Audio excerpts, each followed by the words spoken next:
Seguimos em escatologia em tempos de crise, estamos no capítulo 12 de Apocalipse, ainda na história da mulher e o dragão. Nós falamos já dos primeiros 6 versos, então vamos agora a partir do verso número 7. E aí vai falar nos versos 7 ao 9, vai falar o seguinte: houve peleja no céu. Miguel e os seus anjos pelejaram contra o dragão, também pelejaram o dragão e seus anjos.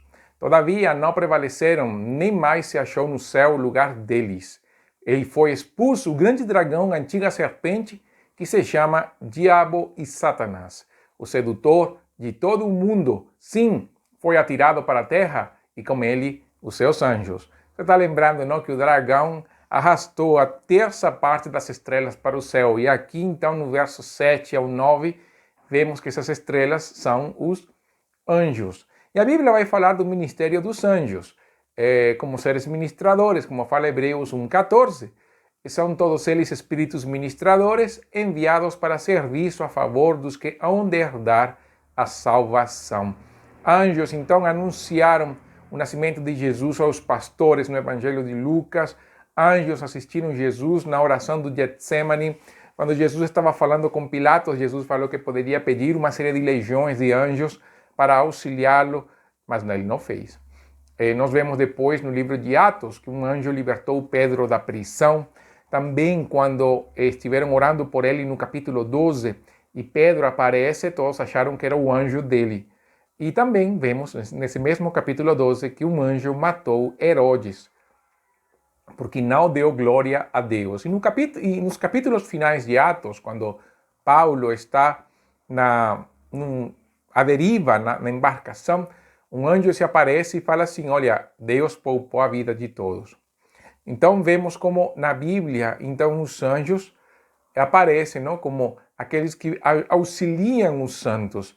O Miguel, que aparece aqui em Apocalipse, ele já aparece em Daniel capítulo 10, verso 13, quando fala que o príncipe do reino da Pérsia me resistiu por 21 dias, porém Miguel, um dos primeiros príncipes, veio para ajudar-me e eu obtive vitória sobre os reis da Pérsia. Então sempre Miguel aparece lutando contra Satanás e seus anjos. Sabemos que a batalha final foi vencida por Cristo na cruz, expondo Satanás à vergonha pública, como fala Colossenses capítulo 2, verso 15, que fala que Jesus, despojando os principados e potestades, publicamente os expôs ao desprezo, triunfando deles na cruz. Porém, ainda o diabo dá batalha. Nós sabemos que o diabo dá batalha, mesmo como inimigo derrotado, porque sabe que o tempo do fim ainda não chegou. Ele está derrotado, mas ainda ele tem tempo para lutar, para dar trabalho. É mais ou menos o que aconteceu na Segunda Guerra Mundial, quando os aliados venceram na invasão de Normandia. Hitler soube que o período do Terceiro Reich tinha acabado, porém ele ainda se manteve lutando, acreditando que em algum milagre se daria a vitória. Satanás não sabe que não tem milagre para ele, mas ele vai querer lutar até o fim. Então aqui o importante no texto do Apocalipse é enfatizar que ainda nós temos uma luta que enfrentar. Não estamos sozinhos, esta luta se livra em todas as frentes de batalha. Lembramos que a Bíblia fala que as armas da nossa milícia não são carnais, e nós não lutamos contra carne e sangue. Nós lutamos justamente contra principados, potestades, contra demônios, que também batalham contra nós, mas no céu também há uma frente de batalha. Miguel e seus anjos batalham contra Satanás. E esse dragão aqui é exposto, identificado como Satanás, a serpente antiga, que foi expulso do céu. Essa serpente, chamada, que também então vem aquela ideia de tentador, de sedutor, porque isso foi o que ele fez aos nossos pais. Seduziu Eva. Paulo vai falar isso em 2 Coríntios capítulo 11. Esse trabalho sedutor, tentador de Satanás. E esse nome, Diabo e Satanás, os nomes, aliás, mostram seu caráter acusador. Ambas as palavras significam acusador. Lembramos então de Jó, do livro de Jó, Satanás então acusando Jó, texto muito conhecido, e Zacarias também, quando o sacerdote Josué está com vestes impuras, a Bíblia fala que Satanás estava do seu lado acusando. Então, esse é o trabalho de Satanás, aquele que acusa os filhos de Deus. Mas a boa notícia do Apocalipse, capítulo 12, é que Satanás foi expulso do céu. E as consequências disso nós veremos nos versos a seguir. Então vamos para o verso número 10. No verso número 10, fala assim: Então ouvi grande voz do céu proclamando: Agora veio a salvação, o poder, o reino do nosso Deus e a autoridade do seu Cristo, pois foi expulso o acusador dos nossos irmãos, o mesmo que os acusa de dia e de noite diante do nosso Deus. No reino de Cristo não há lugar para acusação. A expulsão de Satanás do céu é uma manifestação do poder de Deus e a autoridade de Jesus na sua ressurreição. Cristo reina hoje pela autoridade dada pelo Pai, mediante a ressurreição dentre os mortos. Mateus 28, 18, Jesus vai dizer: Toda autoridade me foi dada no céu e na terra. Essa autoridade me foi dada, dá a entender que foi dada pelo Pai. 1 Coríntios, capítulo 15, nos versos 24 ao 26, Paulo escreve: Então virá o fim, quando ele entregar o reino ao Deus e Pai, e quando houver destruído todo o principado, bem como toda a potestade e poder. Porque convém que ele reine, até que haja posto todos os inimigos debaixo dos pés. O último inimigo a ser destruído é a morte. Veja como, invertendo a ordem, Paulo vai dizer: Jesus reina hoje, e no fim de tudo, quando todos os inimigos estiverem vencidos, incluindo a morte, ele devolverá o reino ao Deus e Pai. Lembra que Jesus falou: Toda autoridade me foi dada no céu e na terra? Paulo fala: essa autoridade será até Jesus vencer todos os seus inimigos, e ali o reino voltará ao Pai. Então, no reino de Cristo, não há lugar para acusadores, não há. Por isso é que Romanos capítulo 8, verso 1 fala: não há condenação, nenhuma condenação para aquele que está em Cristo Jesus. O que faz, é claro, que ninguém possa nos acusar, Romanos 8, 33, quem intentará acusação contra os eleitos de Deus, é Deus quem nos justifica. Porque pela obra de Cristo, pela obra de Jesus no Calvário, pela vitória de Jesus na cruz, nós, sendo justificados pela fé, mediante a fé, pelo arrependimento, a conversão, Deus não simplesmente bate e fala assim: é meu filho e é justo. Também fala assim: Satanás, você não vai acusar mais esse filho meu. Não tem como ser acusado. Por quê? Porque não é mais a nossa justiça. Não foi pelas nossas obras, nem será. É pela obra de Cristo na cruz. Cristo é o nosso advogado, Cristo é o nosso consolador, Cristo é o nosso intercessor, Cristo é o nosso mediador no céu. Impossível que o diabo tenha sucesso contra nós. Ele foi vencido pelo Cordeiro na cruz. E não somente Jesus venceu. No verso 11 do capítulo 12 do Apocalipse vai dizer: eles, a igreja, pois o venceram por causa do sangue do Cordeiro e por causa da palavra do testemunho que deram, e mesmo em face da morte não amaram a própria vida. A igreja também vence Satanás. Como? 3 armas. A Bíblia vai mostrar aqui neste versículo 11. A igreja vence pelo sangue de Cristo. Não pense no sangue de Cristo como uma coisa de mágica, como alguns falam, que vão viajar e falam assim: vou viajar, vou me cobrir com o sangue de Cristo. Eu vou cobrir a minha casa com o sangue de Cristo. Eu vou cobrir o meu trabalho com o sangue de Cristo. Eu vou cobrir o meu carro com o sangue de Cristo. Não, Senhor, a Bíblia não fala isso. O que a Bíblia vai mostrar, o sangue de Cristo tem poder de remissão de pecados. Porque é o mesmo princípio do sacrifício na cruz. É verdade que muitas dessas coisas acontecem, essa interpretação acontece por causa da cena da Páscoa, quando pintavam os marcos das portas, das janelas com sangue. Mas não há um paralelismo disso com relação ao Novo Testamento que fale que o sangue de Cristo é para ser derramado em todo lugar. Não, Senhor. O que a Bíblia vai dizer em Efésios capítulo 1, verso 7, é que nós, no qual temos a redenção por Jesus, pelo seu sangue, a remissão dos pecados segundo a riqueza da sua graça. Colossenses capítulo 1, versos 13 e 14, fala que ele, Jesus, o Pai, aliás, nos libertou do império das trevas e nos transportou para o reino do Filho do seu amor, no qual temos a redenção, a remissão dos pecados. E Hebreus capítulo 9, versos 21 e 22, falam que igualmente também aspergiu com sangue o tabernáculo e todos os utensílios do serviço sagrado. Com efeito, quase todas as coisas, segundo a lei, se purificam com sangue, e sem derramamento de sangue não há remissão. Então, por que vencemos pelo sangue do Calvário? Porque ali nós temos o perdão. Pelo sangue de Jesus, pela morte do justo pelo injusto, porque ele toma o nosso lugar na cruz, é que nós podemos, então, ter a vida eterna. Se a vida, a Bíblia fala que a vida está no sangue, no sentido de que, claro, se alguma pessoa, nós sabemos, não? Quando a pessoa perde o sangue, morre, não? Esse é o sentido da Bíblia. A Bíblia não está fazendo um tratado científico sobre o sangue, nem me conta a transfusão de sangue como outros acreditam. Não, que está mostrando um princípio básico de observação simples. A vida está no sangue. Se nós perdermos nosso sangue, nós vamos morrer. Então, o sacrifício, derramar do sangue, justamente é a entrega da vida, é perder a vida, por causa de que, no caso de Jesus, para tomar nosso lugar, esse sangue derramado deveria ser nosso, mas não é, porque Jesus morreu no nosso lugar.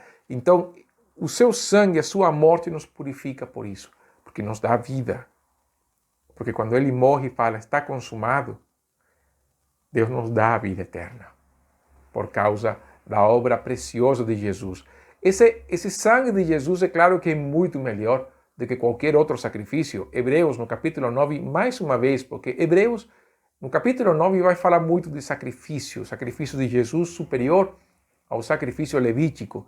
Nos versos 11 ao 15, fala assim, quando porém veio Cristo, como sumo sacerdote dos bens já realizados, mediante um maior e mais perfeito tabernáculo, não feito por mãos, quer dizer, não desta criação, não por meio de sangue de bodes ou de bezerros, mas pelo seu próprio sangue, entrou no Santo dos Santos, uma vez por todas, tendo obtido eterna redenção. Portanto, se o sangue de bodes e de touros e a cinza de uma novilha, aspergidos sobre os contaminados, os santificam quanto à purificação da carne, muito mais o sangue de Cristo, que pelo Espírito Eterno, a si mesmo se ofereceu sem mácula a Deus, purificará a nossa consciência de obras mortas para servirmos ao Deus vivo. Por isso mesmo, ele é o mediador da nova aliança, a fim de que, intervindo a morte, para a remissão das transgressões que havia sob a primeira aliança, recebam a promessa da eterna herança aqueles que têm sido chamados. E no capítulo 12, verso 24, o mesmo autor vai dizer, Jesus, o mediador da nova aliança, é o sangue da aspersão que fala coisas superiores ao que fala o próprio Abel. O sacrifício de Jesus é superior. E por causa disso, nós temos vencido Satanás, por causa da obra maravilhosa de Jesus na cruz. Mas essa é a primeira. A segunda é a palavra de Deus e o testemunho da própria igreja. Por quê? Porque a igreja vence Satanás quando vive e pratica a palavra. Quando não somente lê, mas medita e pratica. A vida da igreja, a essência de sermos povo de Deus, está quando vivemos a palavra. E quando guardamos a palavra de Deus no nosso coração, nós somos santificados nela, como fala o Salmo do capítulo 119, no verso 11. Guardo no coração as tuas palavras para não pecar contra ti. E claro que lembramos da oração de Jesus em João 17:17, quando fala, santifica-os na verdade. A tua palavra é a verdade. Então, a palavra de Deus também é a garantia da vitória da igreja. Quando guardamos a palavra de Deus, nós somos protegidos de Deus. Satanás não tem como nos tocar. Não pode nos tocar. E a outra vitória, a igreja vence Satanás quando prega o evangelho, é claro, não por causa da palavra do testemunho. Quando pregamos, estamos em plena batalha espiritual, porque lutamos pelas vidas que não conhecem o evangelho e resgatamos vidas do inferno para o reino do amado Filho de Deus. Além disso, quando pregamos, também, Efésios capítulo 3 vai dizer que proclamamos o evangelho aos poderes celestiais, versos 8 ao 11 do capítulo 3 de Efésios, Paulo fala: a mim, o menor de todos os santos, me foi dada esta graça de pregar aos gentios o evangelho das insondáveis riquezas de Cristo e manifestar qual seja a dispensação do mistério desde os séculos, oculto em Deus que criou todas as coisas, para que pela Igreja a multiforme sabedoria de Deus se torne conhecida agora dos principados e potestades nos lugares celestiais, segundo o eterno propósito que estabeleceu em Cristo Jesus, nosso Senhor. Quando a Igreja avança, ela vive na vitória de Deus. Ele é glorificado e a vitória se torna nossa. São as duas primeiras, o sangue de Cristo, a palavra de Deus, o testemunho que ela dá, mas a terceira arma de vitória da igreja é a nossa morte. O texto conclui dizendo, no texto do Apocalipse, mesmo em face da morte não amaram a própria vida. A morte é a vitória final da igreja sobre Satanás. Nunca um filho de Deus pertence a Satanás. Nunca. E ele sabe, Satanás sabe que não tem poder sobre o crente. Por quê? Porque nós somos propriedade exclusiva do Senhor. 1 de Pedro, capítulo 2, versos 9 e 10. Apocalipse, capítulo 5, vai falar sobre isso. Efésios, Colossenses, Gálatas. Na verdade, o Novo Testamento, a Bíblia toda vai falar isso. Quando partimos deste mundo, então nós vamos ao trono de Deus. Nós vamos à presença de Deus. E o interessante é que para onde nós vamos, Satanás foi expulso. Reparou isso? Muito bom, não é? Então a dignidade que nós temos recebido por Cristo, vestes brancas pela sua justiça e santidade, dada a nós pela morte do próprio Filho de Deus, nos torna filhos. Uma coisa que Satanás nunca será. Quando um filho de Deus morre, é como um tapa na cara de Satanás. Não posso imaginar o que sentiremos quando chegue a hora de estarmos na glória face a face com o Senhor. Mas uma coisa eu sei, vai ser uma grande alegria, uma grande vitória. E ali então no verso 12, com isto eu encerro e vamos de 6 em 6, não é? Vá assim, por isso, por tudo isso, festejai, ó céus, e vós, os que nele habitais. Ai da terra e do mar, pois o diabo desceu até vós, cheio de grande cólera, sabendo que pouco tempo lhe resta. Com os textos anteriores explicados, é claro que entendemos a alegria dos céus. Satanás é expulso, os santos vencerão, Deus sendo glorificado pela vitória do Filho. E por conseguinte, é claro que entendemos, por outro lado, o chamado de preocupação para aqueles que estão na terra, incluindo nós, os que moramos aqui. Há uma grande vitória, mas também há um grande perigo. A ira dele, de Satanás, será muito grande. Aliás, é grande. Ele foi vencido. Foi, usando a linguagem de Gênesis capítulo 3, sua cabeça foi esmagada pelo filho da mulher, embora Satanás somente conseguiu atrapalhar o calcanhar. Sabe que o tempo que lhe resta antes de ser julgado é breve. Assim, ele tentará descarregar sua ira sobre a humanidade. O que nós podemos ver? Que nós não temos por que temer a ação de Satanás e os demônios. É verdade que há muito medo em alguns por causa disso. E há certo temor contra Satanás, um temor que até se transforma num temor extremamente reverente. Mas o que nós temos visto até hoje é que pelo sangue do Cordeiro, pela palavra de Deus, pela vida do Espírito, pela adoção que o Pai nos fez, nós temos vencido o maligno por isso. E isso que a Bíblia fala, nós temos vencido o maligno pela fé, como fala 1 de João, nós temos vencido o mundo pela fé, e aquele que é nascido de Deus, Deus o guarda, e o maligno não pode tocá-los. Tudo isso está em 1 de João, capítulo 5. O texto de Apocalipse fala aqui que em todas as frentes de batalha, Satanás vai perder. Por isso, Cristo é o grande vencedor. E olhe isso, pense nisso. Em Cristo está a vitória. Em Cristo nós vencemos. Em Cristo Satanás foi derrotado. Em Cristo não há condenação. Satanás não pode acusar um filho de Deus. Satanás não pode tocar a vida de um filho de Deus. Então pense nisso. Na hora de você voltar a ler Romanos capítulo 8, versos 31 e 39, quando Paulo fala que pois à vista destas coisas, se Deus é por nós, quem será contra nós? Aquele que não poupou seu próprio filho, antes por todos nós o entregou, porventura não nos dará graciosamente com ele todas as coisas? Quem intentará acusação contra os eleitos de Deus? É Deus quem nos justifica. Quem nos condenará? É Cristo Jesus quem morreu, ou antes, quem ressuscitou, o qual está à direita de Deus e também intercede por nós. Quem nos separará do amor de Cristo? Será tribulação, ou angústia, ou perseguição, ou fome, ou nudez, ou perigo, ou espada? Como está escrito, por amor de ti somos entregues à morte o dia todo, fomos considerados como ovelhas para o matadouro. Em todas estas coisas, porém, somos mais que vencedores por meio daquele que nos amou. Porque eu estou bem certo de que nem a morte, nem a vida, nem os anjos, nem os principados, nem as coisas do presente, nem do porvir, nem os poderes, nem a altura, nem a profundidade, nem qualquer outra criatura poderá separar-nos do amor de Deus que está em Cristo Jesus, nosso Senhor.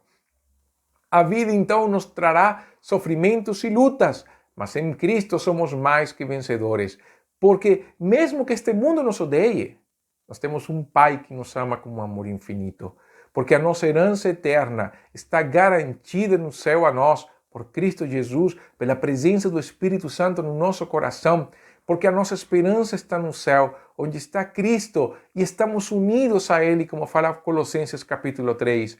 Olhe para Cristo. Nele está a nossa satisfação plena e alegria permanente. Mude a perspectiva do olhar, olhe para Jesus. Viva a vitória do Filho. E se você ainda não entregou seu coração a Jesus, viva a vitória gloriosa e entregue sua vida a Cristo. Escatologia em tempos de crise conclui por aqui, mas esta história do capítulo 12 ainda não acabou. Fica com mais na próxima ocasião. Até então, que Deus abençoe. Isto foi Escatologia em tempos de crise.